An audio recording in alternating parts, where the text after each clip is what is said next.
পয়লা বৈশাখ বাঙালির নতুন বছরের প্রথম দিন। ইউজুয়ালি ইটস লুচি, মাংস, মিষ্টি, comfort, tradition, the feelings of home. কিন্তু এবছর আমি ভাবলাম একটু নতুন কিছু করি।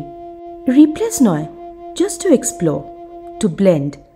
অনেকদিন আগে কেরালা গিয়েছিলাম। There, in a quiet home by the backwaters, I tasted something unforgettable. Spicy, smoky, full of soul. Mutton pepper varattu. আজ যখন বাংলা সেলিব্রেট করছে নববর্ষ, কেরালা সেলিব্রেট করছে বিশু। তাই ভাবলাম, why not bring them together on one humble plate? Mutton ম্যারিনেশনে use করেছি salt, coriander powder, Kashmiri chilli powder, fennel powder, garam masala, turmeric powder and lemon juice. তেল গরম হলে তাতে স্লাইসড অনিয়ন্স ফ্রাই করে ম্যারিনেটেড মাটন, ক্রাশড পেপার আর কিছু কারি লিভস দিয়ে প্রেশার কুক করতে হবে।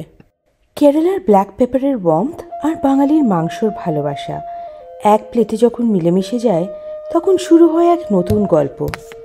এই নববর্ষে আমি শুধু রান্না করছি না, I am remembering, reliving and reaching out to places I have loved, to stories I have tasted, to all the flavors that have stayed in me long after the journey ended.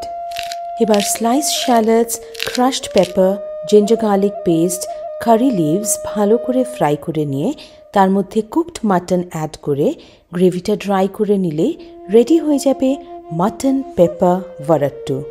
আর এর সাথে কেরালা পরোটা, flaky, soft, লুচির এক distant কাজিনের মতো। Let's keep discovering each other, one dish at a time.